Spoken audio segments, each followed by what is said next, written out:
Picture this. A brilliant, impossible light blossoms over the Dead Sea, brighter than 1,000 suns. The ground heaves, a wave of heat vaporizes stone and flesh alike, and a city, a civilization, is turned to ash and memory in a single, terrifying instant. You think you know this story, the tale of fire and brimstone from a holy book, but what if that was only one side of the tale, the account of the victims? What if the perpetrators kept their own records? And if you're using this video to fall asleep, perfect. That's exactly what it's for. So maybe hit subscribe and drop a comment telling me where you are and what time it is. I genuinely love checking those. It's wild seeing London at sunrise, New York at lunch, Los Angeles at midnight, all watching at the same time. The story you think you know is incomplete. We've been told it was the wrath of a singular, righteous God. But thousands of miles away, in the Fertile Crescent, between the Tigris and Euphrates, another civilization, far older and arguably more advanced, was meticulously etching a different story onto clay tablets. The Sumerians. They wrote of warring gods, of weapons of terror that could lay waste to entire lands, and of an evil, poisonous wind that brought a lingering death to all it touched. Tonight, we will journey into the heart of this impossible connection. We will explore the chilling hypothesis that these two accounts, the biblical and the Sumerian, are not separate myths but two perspectives on a single, horrifying event, a calculated technological extermination, a prehistoric nuclear war. We're going to peel back the layers of myth and dogma to examine the raw data. First, we will re-examine the biblical account of Sodom and Gomorrah, not as a fable, but as a forensic eyewitness report filled with startlingly technical details. Then we will unlock the secrets of Sumerian cuneiform, deciphering their tales of celestial conflict and uncovering descriptions of weapons that sound unnervingly modern.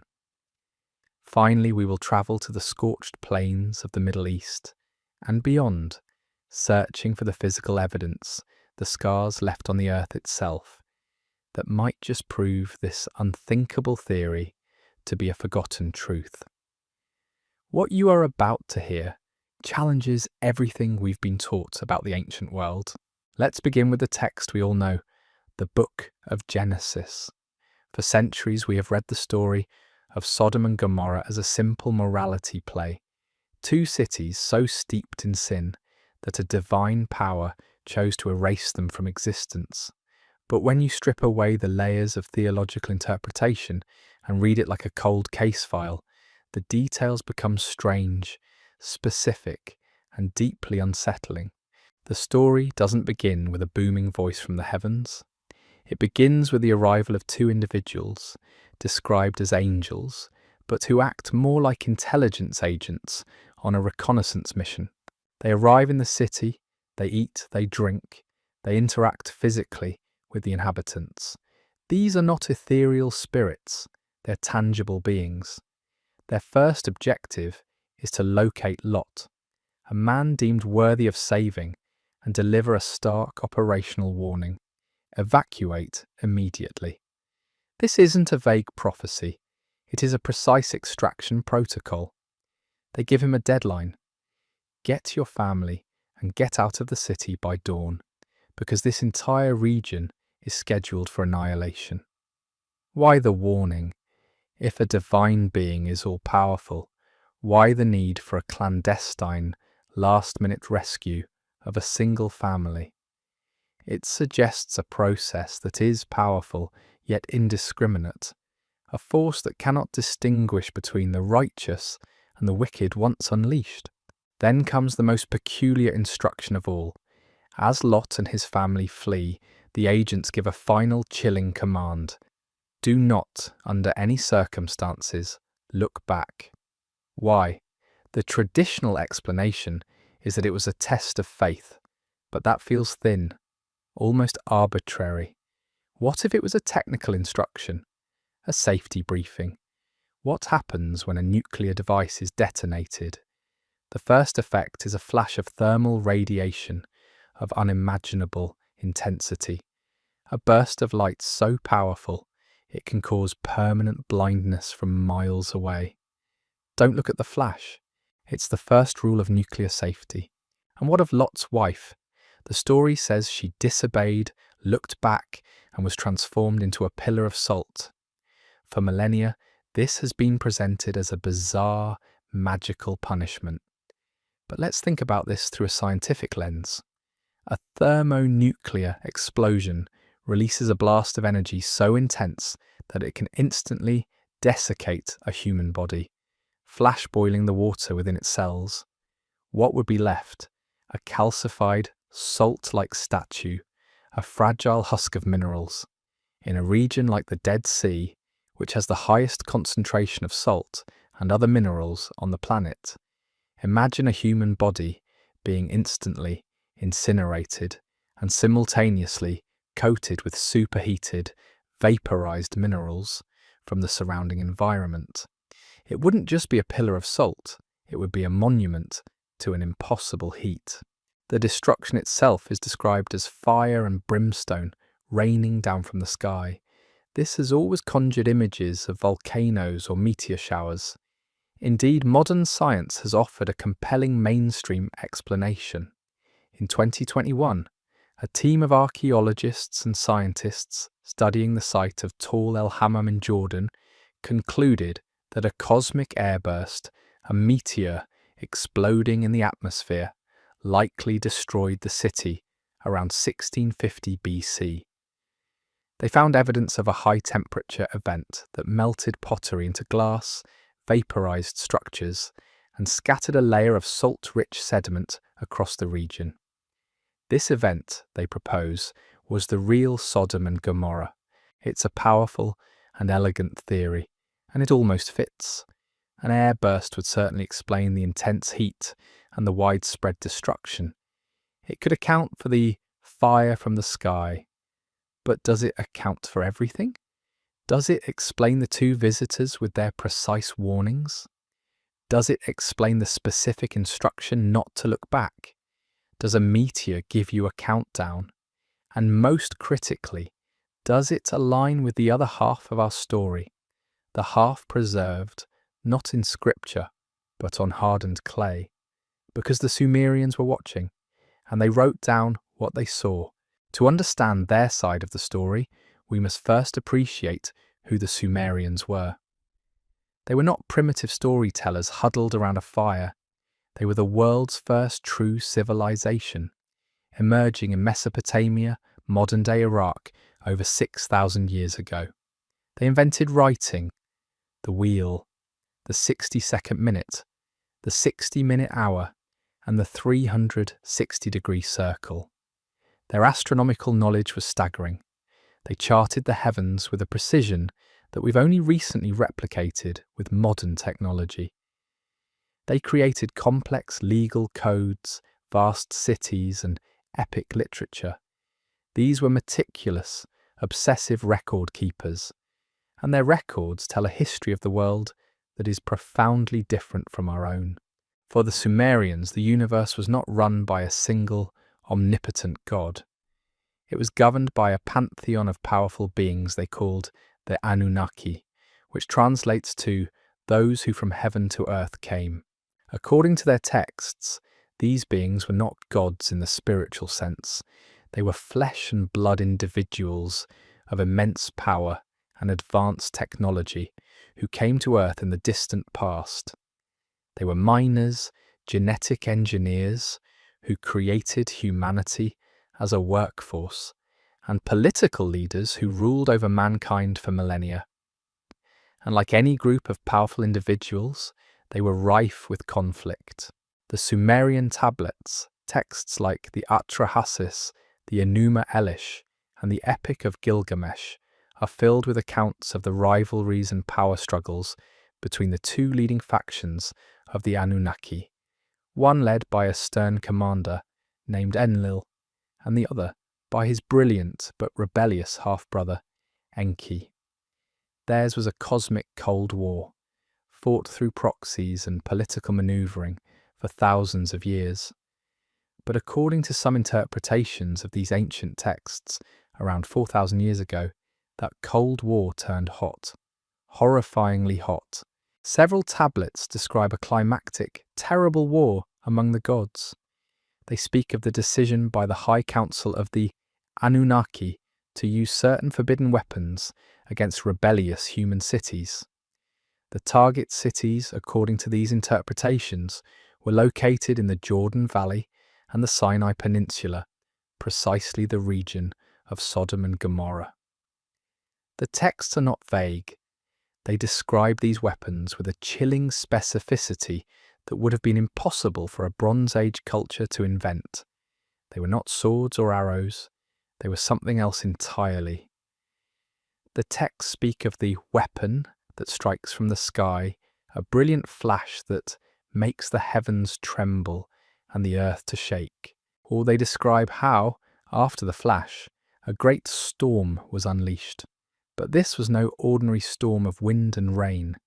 The Sumerians called it the evil wind. One text, known as the Lament for Ur, provides a terrifying, almost poetic account of its effects. It describes a poisonous, bitter wind sweeping across the land from the west. It was a silent killer. The Lament says, "The storm in a flash of lightning was created. It was a great storm from heaven, a storm that annihilates the land." Think about those words, a flash of lightning, a storm that annihilates. The text goes on to describe the aftermath in excruciating detail. People died without visible wounds. The people, terrified, could hardly breathe. The evil wind clutched them, does not grant them another day. Mouths were drenched in blood, heads wallowed in blood. The face was made pale by the evil wind. This is not a description of a conventional battle. It sounds disturbingly like an eyewitness account of the effects of radioactive fallout, the invisible poison that kills from the inside, causing internal hemorrhaging and radiation sickness. The lament continues, painting a picture of total ecological collapse. In the rivers, the water was bitter. The cultivated fields grew weeds. In the fields, the vegetation withered. This is the ancient world's description of a nuclear winter. The fallout poisons the water, kills the crops, and renders the land uninhabitable for generations. The Sumerians watched as this evil wind, unleashed to destroy the rebellious cities of the plain, drifted eastward on the prevailing winds and descended upon their own lands, bringing death and desolation to their glorious cities like Ur. They weren't just observers, they became collateral damage. So now we have two parallel accounts. One, a biblical story of a city destroyed by fire and brimstone, with strange technical-sounding warnings. The other, a series of Sumerian epics describing a war between advanced beings who deploy weapons of unprecedented power, resulting in a flash of light and a subsequent poisonous wind that matches the description of nuclear fallout. Is it possible they are describing the same event from two different vantage points? The Bible gives us the close-up, ground zero perspective of the victims. The Sumerian texts give us the wide-angle, geopolitical context, the story of the perpetrators, their motives, and the devastating, unintended consequences of their actions. The motive, according to these texts, was control. The cities of the Jordan Valley, including Sodom and Gomorrah, were situated near a spaceport on the Sinai Peninsula, a critical piece of infrastructure for the Anunnaki. When these cities rebelled, aligning themselves with a rival faction, the commander Enlil made a terrifying decision. He decided to make an example of them, to use weapons of terror to completely and utterly wipe them off the face of the earth. not just as a punishment, but as a strategic denial of territory to his enemies. It was not an act of divine justice. It was an act of brutal, calculated military strategy. But this theory, however compelling, requires more than just ancient texts. It requires physical proof. If a nuclear event of this magnitude occurred in the ancient past, it would have left scars on the landscape, scars that we should be able to find today. And this is where the story takes its most dramatic turn, moving from the library to the laboratory, from ancient clay to modern geology. For decades, strange geological anomalies have been found in the deserts of the Middle East and beyond, anomalies that defy conventional explanation. One of the most telling signatures of an atomic explosion is a material called trinitite. It's named after the Trinity test site in New Mexico, where the first atomic bomb was detonated in 1945. The incredible heat of the blast, hotter than the surface of the sun, instantly melted the desert sand and fused it into a greenish glassy substance. Trinitite is the fingerprint of a nuclear explosion. It simply cannot be formed by any known natural process, not by lightning, not by volcanoes, not even by a meteor airburst.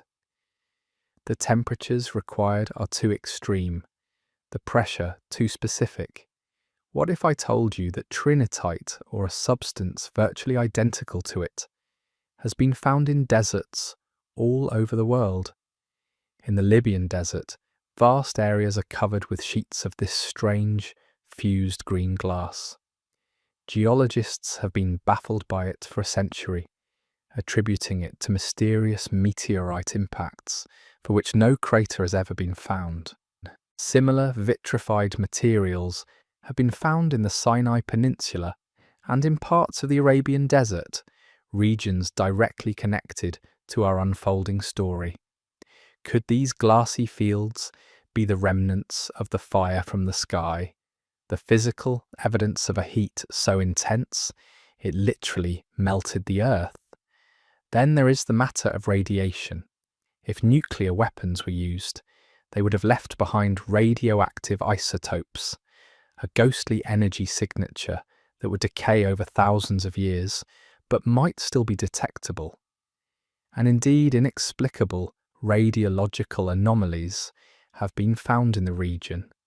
Certain areas around the Dead Sea show higher than normal background radiation levels, with no clear geological source.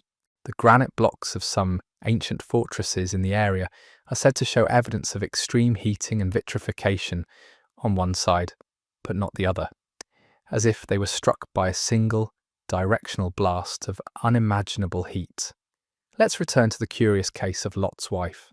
We've considered the possibility of flash desiccation, but what if there's another, even stranger explanation rooted in nuclear physics? When a nuclear weapon detonates, it doesn't just release heat and pressure, it unleashes a storm of neutrons. This neutron bombardment can transmute elements, changing one substance into another. Could the intense flood of radiation and exotic particles have caused a bizarre instantaneous form of fossilization or mineralization, transforming living tissue into a crystalline structure in a fraction of a second? The pillar of salt may not be a metaphor. It might be the most accurate, literal description a Bronze Age survivor could possibly provide for a phenomenon utterly beyond their comprehension. Let's widen our lens for a moment. This pattern of evidence isn't confined to the Middle East. Half a world away, in the Indus Valley, lie the ruins of Mohenjo-daro. Archaeologists excavating the city discovered skeletons lying in the streets, unburied, many holding hands, as if some sudden, horrifying doom had overtaken them in an instant. The levels of radioactivity found in these skeletons were so high they were comparable to those of victims of Hiroshima and Nagasaki. Furthermore, Large chunks of pottery and brick at the site were found fused together, vitrified into a solid glassy mass, indicating they had been exposed to a sudden, extreme heat of at least 1,500 degrees Celsius. What could do this? A fire can't. A volcano can't. Mainstream archaeology has no definitive answer, suggesting intense fires of unknown origin. But what if Mohenjo-Daro was another casualty in this forgotten global conflict?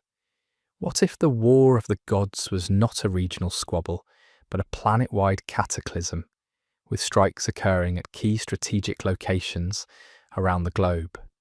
Suddenly the disconnected myths of cataclysm from cultures all over the world, the stories of fiery chariots and celestial battles from the Hindu Vedas, the tales of world-destroying floods and fires from the Americas, begin to look less like separate legends and more like scattered fragments of a single global story.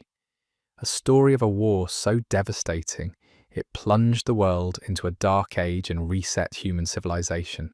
We must now confront the staggering implications of this hypothesis. If this is true, then our entire understanding of human history is wrong. The narrative of a slow linear progression from primitive hunter-gatherers to modern technological society is a fantasy.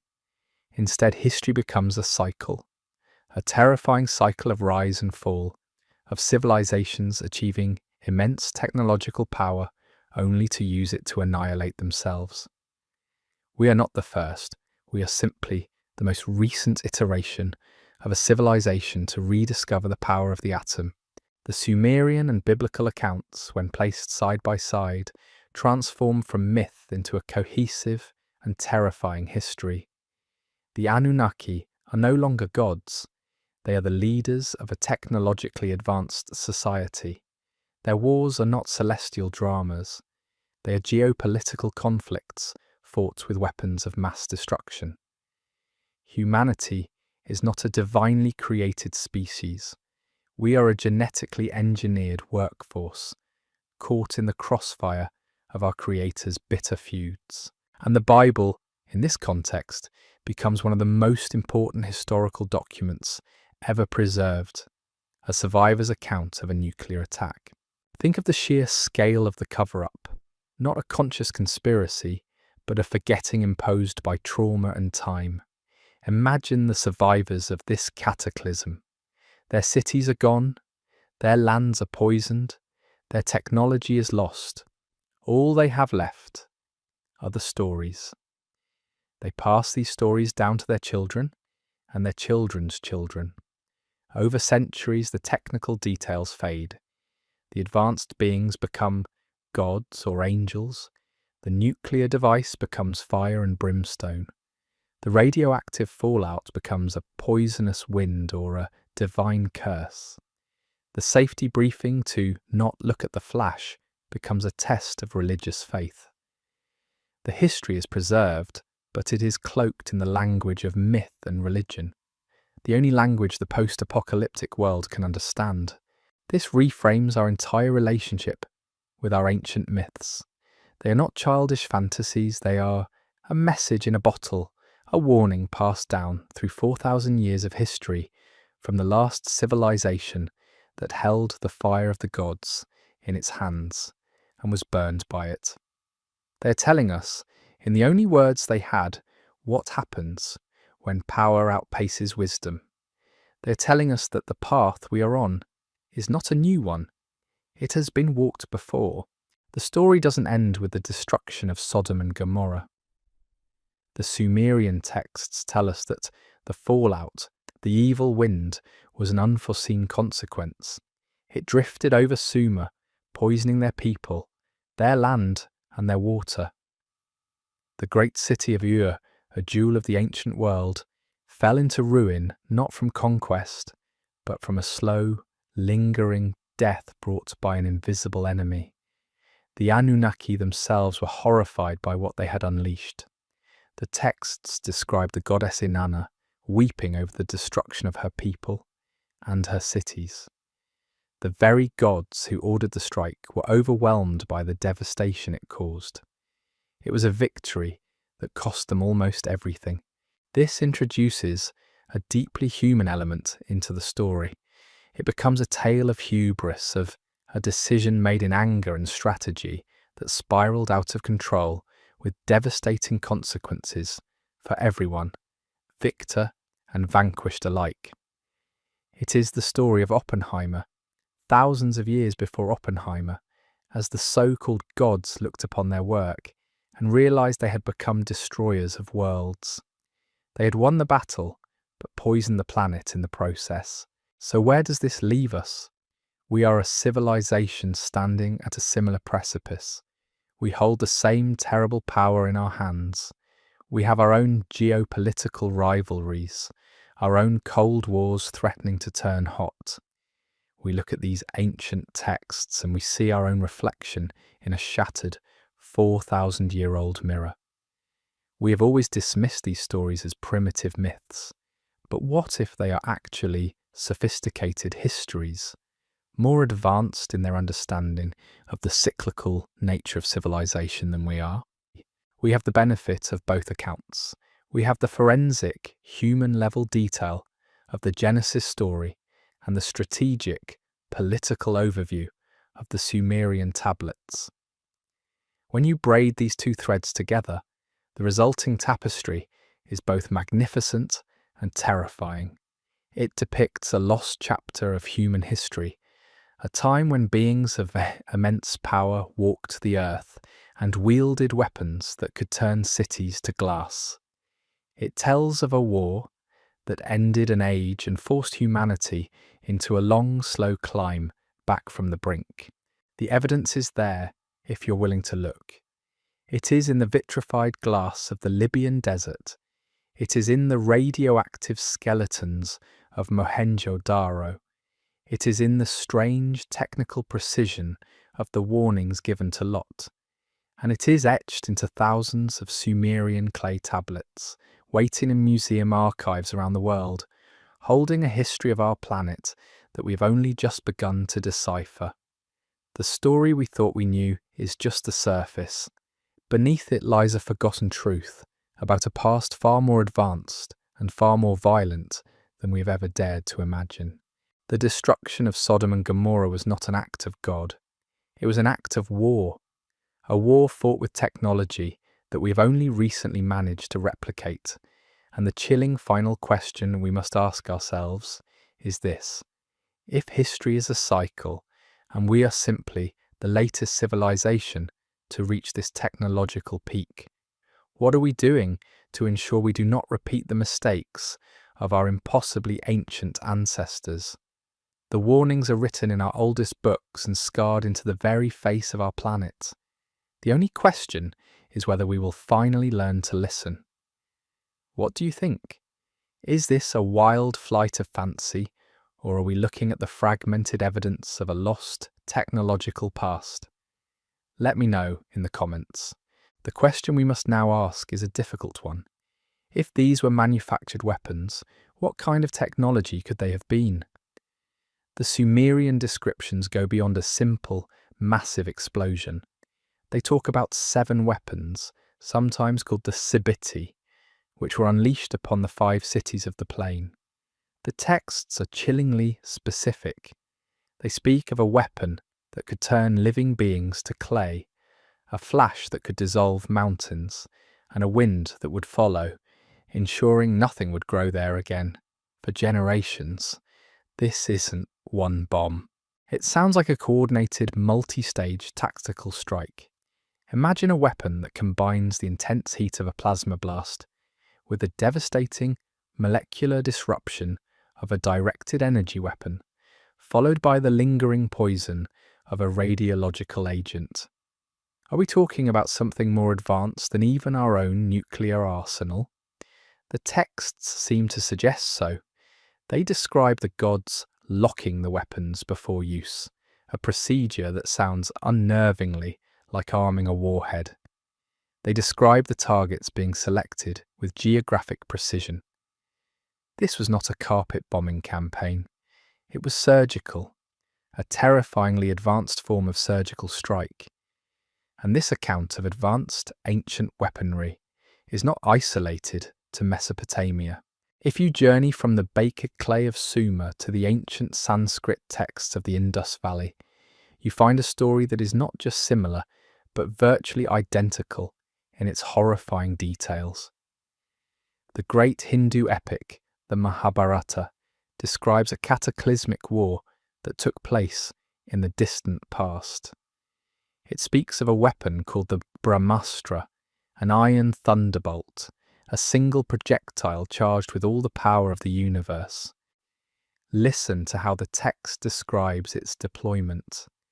It was a brilliant column of smoke and fire, as bright as 10,000 suns. Its heat was so intense, it made the water boil and scorched the land. Warriors were burned alive inside their chariots. The hair and nails of the survivors fell out. Their pottery broke without apparent cause, and the food was poisoned. For years after, the text says, the sun was shrouded in clouds and the land was barren. How could a writer, 3,000 years ago, compose a description that so perfectly matches the sequence of a thermonuclear detonation and its subsequent radioactive fallout? Down to the detail of hair and nails falling out, a classic symptom of acute radiation sickness. The Mahabharata is not a short allegorical tale. It is one of the longest epic poems ever written, a vast and detailed history. To dismiss these passages as poetic exaggeration is to ignore the sheer technical specificity of the account. It describes the aftermath, the need for survivors to wash themselves, their food, and their equipment to cleanse it of the weapon's lingering poison. This is not mythology. This is a survival manual for a post-nuclear world. We are looking at two advanced, literate, and completely separate ancient cultures on different sides of the known world, describing the exact same impossible technology being used in the exact same devastating way. The odds of this being a coincidence are, frankly, astronomical. So let's return to Sumer and ask, who pushed the button?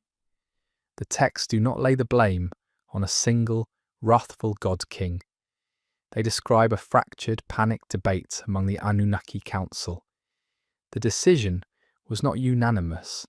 It was a contentious, political act born of fear and desperation. The texts known as the Era Epos are particularly revealing. They paint a portrait of the god of war, Nergal, also known as Era, being goaded into action by his lieutenants, the 7 Sibiti. They convince him that humanity has become too loud, too unruly, their cities too arrogant. It is the argument of a military hawk, pushing for a preemptive strike to maintain order and dominance. According to the tablets, it was Nergal and his cousin Ninurta, the chief warrior of Enlil, who were tasked with carrying out the mission. They were the generals who unleashed the 7 weapons. The texts make it clear that Enki, the scientist god who was seen as humanity's protector, argued vehemently against it. He saw it as a monstrous overreaction, a crime against the very beings he had helped create. But he was overruled. The faction of Enlil, the faction of control and order, won the debate. The attack was authorized. This changes everything. The destruction of Sodom and Gomorrah ceases to be an act of divine judgment against human sin. It becomes a political assassination on a massive scale. A military operation with a specific strategic objective, carried out by specific agents over the objections of a rival political faction. We now have named suspects, we have a motive, and we have a clear chain of command. We are no longer in the realm of theology. We are in the realm of geopolitics and military history. To understand the motive, we have to zoom out and look at the map as the Anunnaki would have seen it. For them, the Earth was a colonial outpost, a resource-rich planet with a few key pieces of infrastructure. The most important of these, according to the texts, was the spaceport in the Sinai Peninsula. This was their link to their homeworld, their primary launch and landing facility. The cities of the plain, Sodom, Gomorrah, and their neighbours, were located directly on the flight path to this vital installation. When those cities declared their allegiance to Marduk, Enki's son, and Enlil's chief rival for control of the earth, they were not just rebelling. They were threatening the entire Anunnaki operation. They became a strategic threat, a knife held to the throat of the Anunnaki's most critical asset. Enlil and his followers saw the rebellion not as a minor insurrection, but as the first move in a coup by Marduk.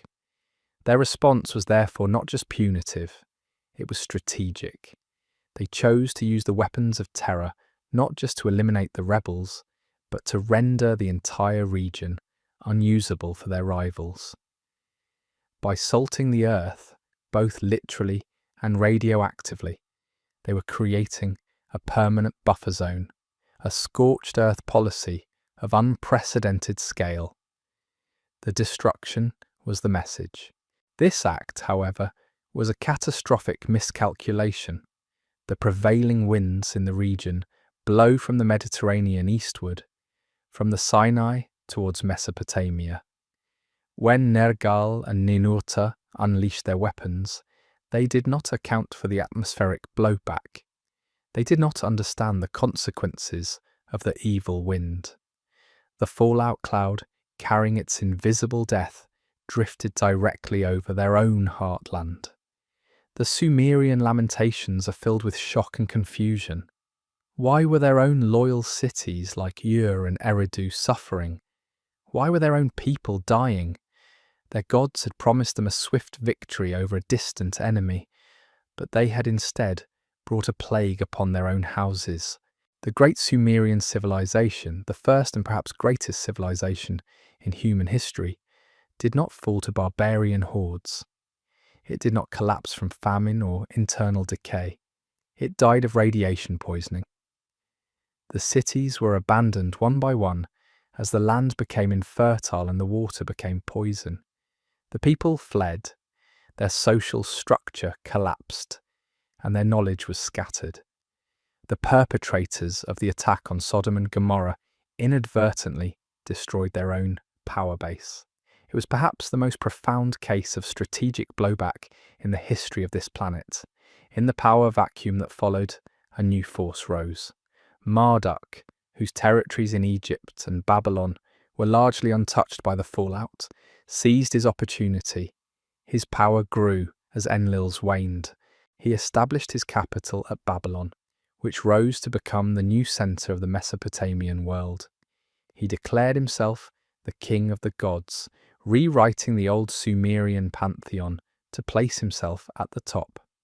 The age of Sumer was over. The age of Babylon had begun.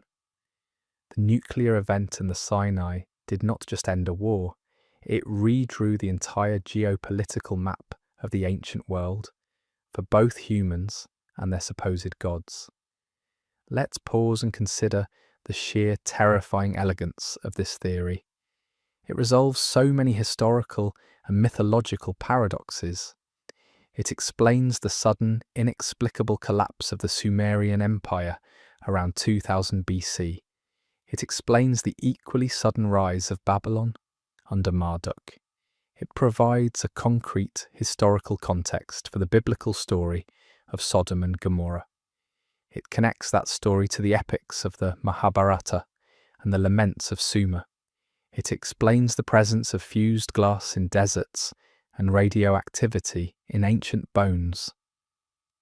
All these disparate, confusing data points suddenly snap into focus as pieces of a single, coherent, and deeply disturbing picture. But the physical evidence trail doesn't stop in the Middle East or the Indus Valley. What if this conflict was truly global? Let's travel north to the windswept coasts of Scotland. Dotted across the landscape are the mysterious vitrified forts of Europe. These are ancient stone hill forts whose walls have been melted into a solid glassy slag. To do this requires heating the stone to over 1,100 degrees Celsius, a temperature far beyond what any simple bonfire or even a sustained siege fire could produce. Archaeologists have debated their origin for centuries, with no conclusive answer. Were they ritual sites? Did they suffer some unknown industrial accident? Or were they too targets of a weapon that could melt stone like wax? Now let's look south to the sands of Egypt. The Great Pyramid of Giza is said to have once been covered in polished white limestone casing stones, so bright they would have shone like a beacon. Many of these stones are now gone, but some of the remaining blocks, particularly on the southern face, show signs of exfoliation, a flaking caused by exposure to sudden, intense heat. What could have generated a wave of heat powerful enough to damage the face of the largest stone structure on the planet? The patterns are everywhere once you start looking for them. Legends of fire from the sky are a universal archetype found in the myths of Native Americans, Australian Aborigines, and Chinese dynasties. Are these all just coincidences? Independent fantasies born of a primitive fear of lightning? Or are they cultural scars, the fragmented memories of a global trauma, a war fought in our skies and on our soil with technologies we are only just beginning to rediscover? This leads us to an even more profound implication. Think about our most foundational religious and philosophical concepts. The idea of a fall from grace, of humanity being cast out of a golden age, or a Garden of Eden. What if this isn't a metaphor for spiritual disobedience? What if it's a literal historical memory? A memory of a time when humanity lived alongside its creators, the Anunnaki. A golden age when knowledge and technology were shared, and the fall was the cataclysmic war that shattered this relationship, that destroyed the old world and left humanity orphaned, alone, and stripped of its technological inheritance, forced to start again from scratch. In this context, the story of the Tower of Babel takes on a new, chilling meaning. The biblical text says, humanity, united with one language, began to build a tower to reach the heavens. A God, fearing their ambition, confused their languages and scattered them across the face of the earth. Read through a technological lens. What does this sound like? A unified post-war human society beginning to rebuild its technological capacity, perhaps attempting to regain access to space. And what is the response of the ruling authority, Enlil? A crackdown. He doesn't just destroy the project, he destroys their ability to collaborate. He smashes their unified culture into fractured, competing tribes. It was a deliberate act of social engineering designed to keep humanity grounded, divided, and controllable. We are the descendants of the survivors. Our history did not begin 6,000 years ago in Sumer. It restarted. We are a species with amnesia, piecing together fragments of a past we can barely comprehend. The myths are not myths. They are the redacted, corrupted, and heavily censored files of our own lost history. The gods were not gods. They were the powerful, flawed, and terrifyingly human-like architects of our existence, and their conflicts nearly caused our extinction. So we have to ask, where did they go? The texts suggest that after the great cataclysm and the subsequent rise of Marduk, the Anunnaki presence on Earth began to diminish. Enlil and his faction are said to have withdrawn, leaving Marduk to rule over the chaotic, post-apocalyptic world. Some texts suggest a phased withdrawal, a slow handing over of control to human kings and priests. But did they all leave? Or are some still here, watching from the shadows, guiding our development, perhaps waiting for us to reach a certain level of technological maturity before re-establishing contact? It's a startling thought, but it logically follows from the evidence. If a civilization capable of interstellar travel and atomic weaponry existed on Earth thousands of years ago, it is unlikely they would simply vanish without a trace. They would manage their exit as carefully as they managed their arrival. They would leave behind legacies, bloodlines, and perhaps even hidden technologies waiting for the right time to be rediscovered. This reframes the entire quest for ancient knowledge. The alchemists searching for the philosopher's stone, the mystics seeking enlightenment, the secret societies preserving esoteric traditions. What if they weren't chasing fantasies? What if they were the inheritors of a fragmented science, a cargo cult trying to reactivate the lost technology of the gods? What if the Ark of the Covenant wasn't a magical box, but a piece of Anunnaki technology, a power source or a communications device that the primitive Israelites who possessed it could only describe in terms of divine power? Suddenly, countless historical oddities start to make a different kind of sense. The impossible precision of ancient stonework at sites like Pumapunku or Baalbek, the advanced astronomical knowledge encoded in monuments like Stonehenge, the Peary Rays map, which appears to show the coast of Antarctica without its ice cap. These are not isolated mysteries. They could be the fingerprints of a lost global civilization, the breadcrumbs left behind by our creators, or perhaps the ruins of their infrastructure. We are forced to confront the idea that the world may be profoundly older and stranger than we know. Our neat, tidy timelines of human progress are an illusion, a comforting story we tell ourselves because the alternative is too overwhelming. The alternative is that we are living in the ruins of a forgotten age, a world once populated by giants of technology and intellect, and that our current civilization is merely a fragile reconstruction built on a foundation of radioactive dust and forgotten truths. The implications for our own time are almost too heavy to bear. We have, in the last century, unlocked the power of the atom. We have built our own iron thunderbolts, our own weapons of terror. We stand at the same crossroads the Anunnaki faced 4,000 years ago. Do we use this power to annihilate our rivals in a blaze of glory, risking a planetary winter that will poison us all? Or do we learn from the message in the bottle they left for us, the warnings encoded in the stories of Sodom, of and of the evil wind? The story is a stark reminder that technology is not a measure of wisdom. The Anunnaki could travel between stars, but they could not overcome their own jealousy, their own fear, their own lust for power. Their downfall was not a failure of engineering, but a failure of character. They serve as the ultimate cautionary tale.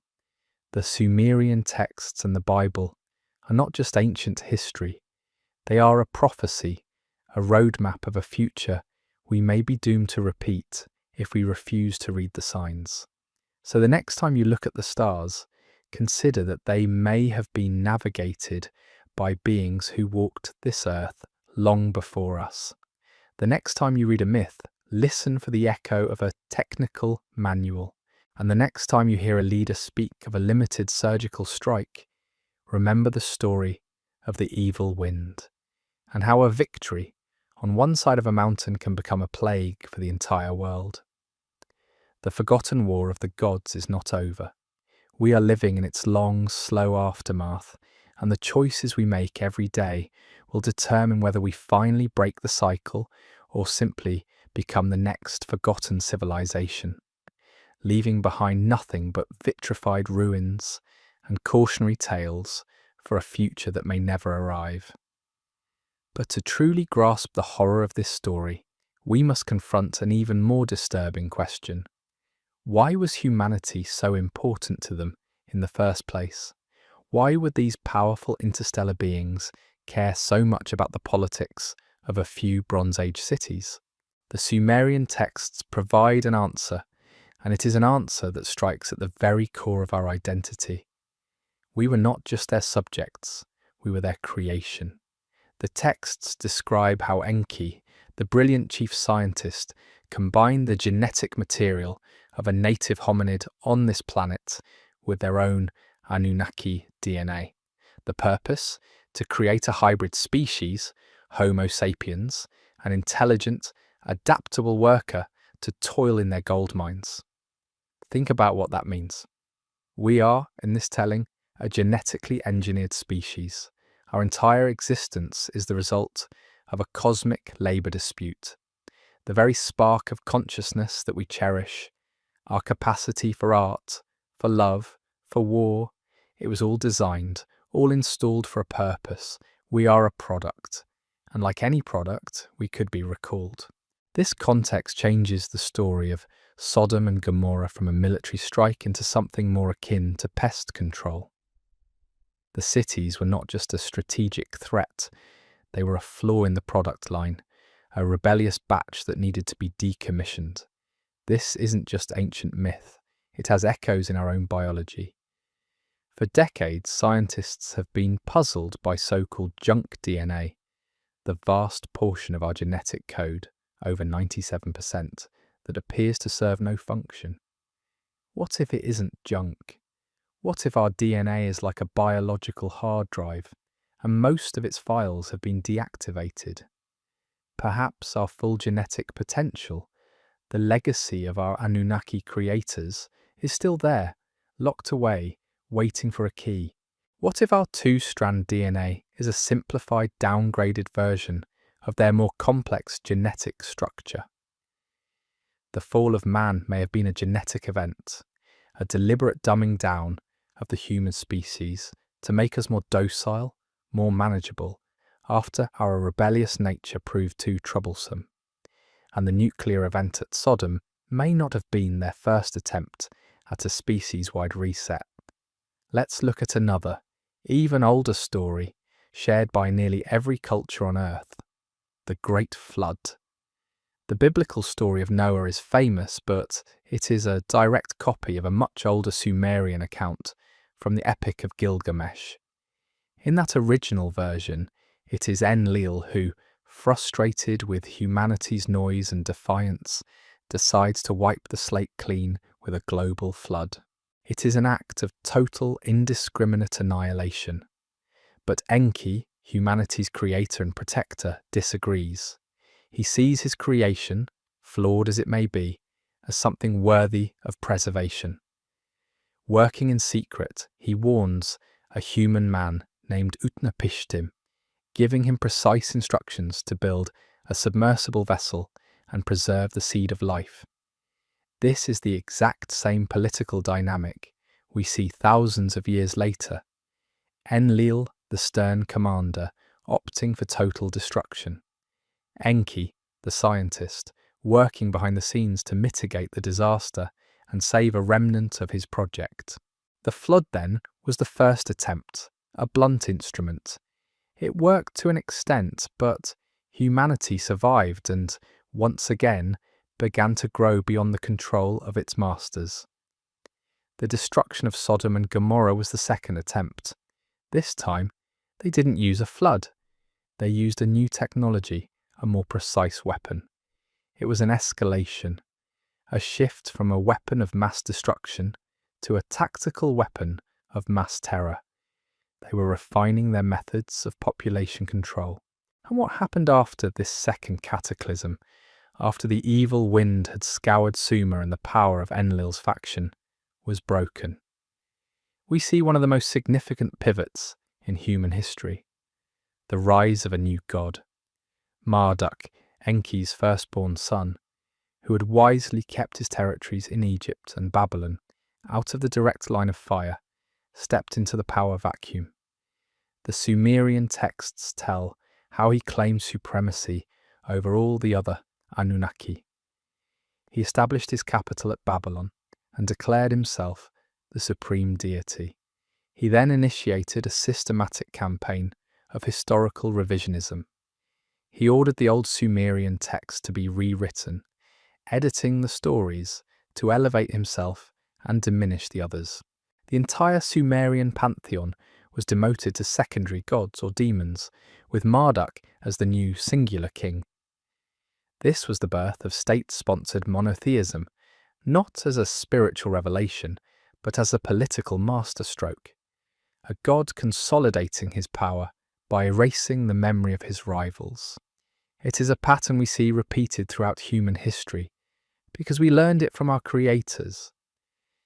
This shift explains so much about the evolution of religion in the ancient Near East. The gradual movement away from the sprawling, messy pantheon of the Sumerians toward the more centralized, singular god-kings of Babylon, Assyria, and eventually the singular, all-powerful God of the Abrahamic faiths. It was a political trend that began among the Anunnaki and was then passed down to their human subjects. The war in heaven was over, and the victor was writing the history books and the holy books that we still read today. But let's step away from the texts again and back to the physical world. If these beings operated on Earth for millennia, they would have needed infrastructure, bases, power plants, launch facilities, and they would have built them to last. We've spoken of vitrified forts and scorched pyramid stones, but some anomalies are so colossal they defy all explanation. Journey with me to Baalbek in modern Lebanon. There at the foundation of a later Roman temple lies a platform made of the largest worked stones on the entire planet. This is the Trilithon, 3 monolithic limestone blocks, each weighing an estimated 800 to 1,000 tons. To put that in perspective, our largest modern mobile cranes can lift, at most, around 1,200 tons, and that is with immense difficulty and preparation. How did a Bronze Age culture, with nothing more than ropes, ramps and manpower, quarry, transport, and lift these stones into place with hairline precision? Mainstream archaeology has no credible answer. They simply state that the Romans did it, without explaining how. Nearby lies another, even larger stone, left in the quarry. Known as the Stone of the Pregnant Woman, it weighs an astonishing 1,200 tons. A second, even larger block, weighing over 1,650 tons, was discovered right next to it in recent years. These are not stones for a temple. This is not ornamentation. This is planetary-scale engineering. This looks like the foundation for something immense, something incredibly heavy, like a launch platform for craft that could defy gravity. What if Baalbek wasn't a place to worship the gods? What if it was their spaceport, or at least a key part of it, and the Romans simply built their temple on top of the ancient, indestructible ruins they found there? Now we must consider the psychology of beings capable of such things. We call them gods, but the texts paint a picture of individuals who are disturbingly, tragically human in their motivations. They are plagued by jealousy, ambition, and deep-seated family rivalries that span millennia. Their leader, Enlil, is not an evil entity. He is a military commander obsessed with order and discipline, viewing humanity as a failed experiment that constantly gets out of hand. His brother, Enki, is the archetypal scientist, brilliant and creative, but also dangerously naive about the political implications of his creations. He has a fatherly affection for humanity, but is ultimately powerless to stop the military-industrial complex of his own people. And what about their lifespans? The Sumerian king lists describe rulers who reigned for tens of thousands of years. This isn't just a literary device. If they were a species that had conquered aging, or whose homeworld had a much slower orbit, their perception of time would be fundamentally different from ours. A human lifetime would be like the blink of an eye to them. Our entire civilization would be a brief, fleeting season. This creates a terrifying psychological gulf. How much empathy could you have for a creature that lives for only a few moments from your perspective.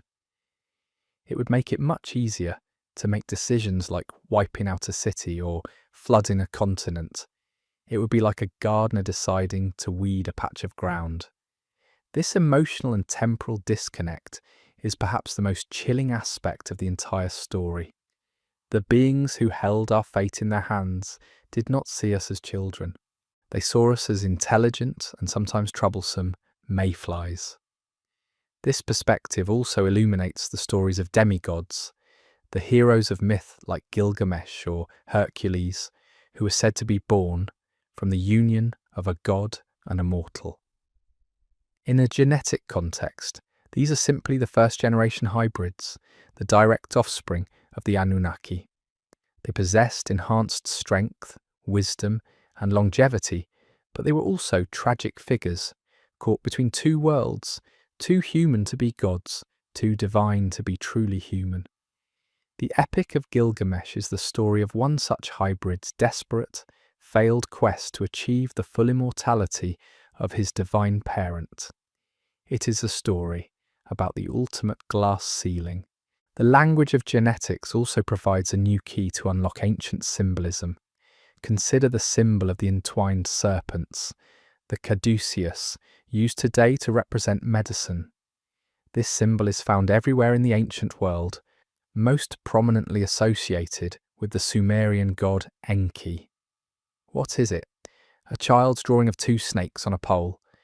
Or is it a schematic, a stylized representation of the double helix structure of a DNA molecule, the very building block of life that Enki, the geneticist, manipulated to create us? The serpent of wisdom in the Garden of Eden, who offers knowledge to humanity, was this a literal reptile? Or was it a symbol for Enki, or one of his agents, defying the orders of the commander Enlil and offering humanity a genetic or intellectual upgrade, an act of compassionate rebellion that resulted in our expulsion from the direct supervision of the gods? It seems that everywhere we look, the clues point in the same direction. From the language of our DNA to the impossibly large stones of Baalbek, from the radioactive ruins of the Indus Valley to the vitrified forts of Scotland, from the flood myths of every culture to the precise technical descriptions of atomic warfare in Sumerian and Hindu texts. These are not disconnected puzzles. They are a single, unified crime scene. And we have been living in it for so long we can no longer see the blood on the walls. We have been taught to see the past as a simple, linear path from primitive to advanced. But what if that linear path is a carefully constructed illusion, a veil over a deeper, more profound truth? What if the echoes of our true origins, the whispers of those who engineered or guided us, are still resonating within our very cells, within the impossible stones of ancient sites, within the myths we dismiss as mere stories? This journey into the vault of our past reveals not a simple progression, but a meticulously woven tapestry of influence, intervention, and forgotten knowledge. If a sophisticated, technologically advanced presence, whether terrestrial or cosmic, truly shaped our species, leaving its signature embedded in our DNA and etched into the very fabric of our earliest civilizations, then the implications are absolutely staggering. It means we are not just products of random chance. We are participants in a grander, more complex narrative, a cosmic experiment perhaps, whose true authors and purpose we are only now beginning to uncover. And understanding that truth, that revelation, changes everything about who we believe ourselves to be, and what incredible potential might still lie dormant within us. What secret, fundamental truth about humanity do you think is still waiting to be unlocked?